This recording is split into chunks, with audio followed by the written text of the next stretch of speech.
please make welcome onto the stage the wonderful Adam Bandt and Sue Penachuk.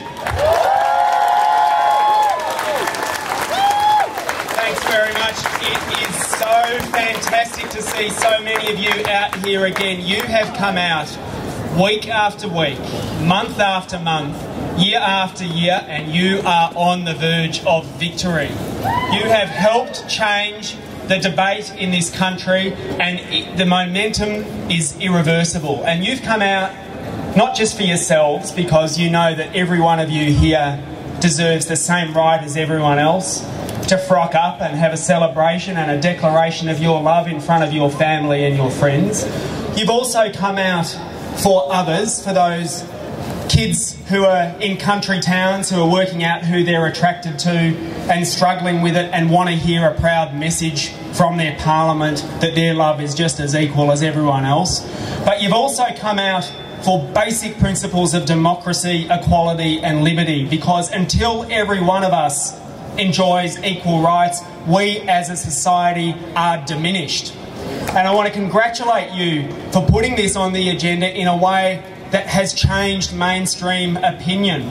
This is now not a minority issue, this is the majority issue. Over half of Australians, poll after poll tells us, and a House of Representatives inquiry into my bill in Parliament that got more submissions than any other bill ever before tells us that Australians have moved on, and it's time for the political leaders of the old parties to do the same. Now, we recently saw, I think, pushed to a vote cynically early, a bill in Parliament to enshrine marriage equality.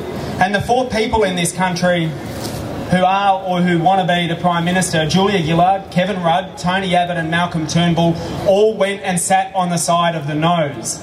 They are going to be left behind by the tide of history, because if Barack Obama can change his mind by asking the people who are close to them, then so can our political leaders.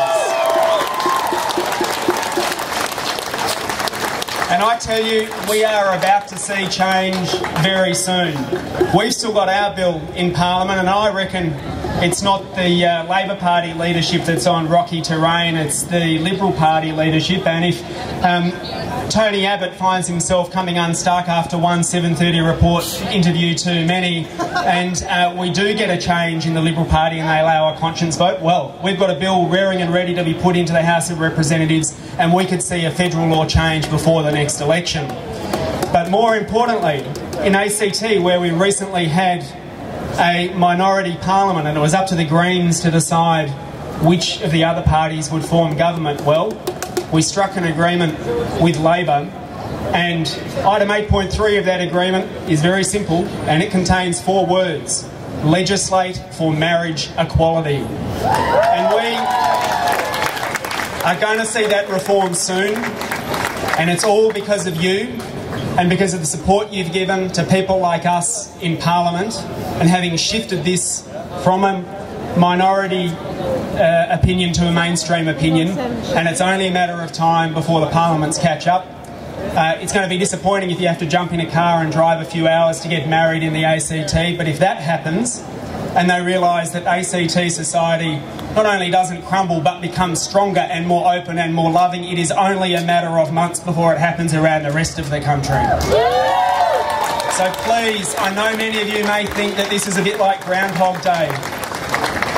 The last rally I was at, I saw a banner that said, "I can't believe we still have to protest this shit." Well, it won't be much longer, and because you've come out, and because you keep coming out in ever greater numbers, it is only a matter of time before the law changes.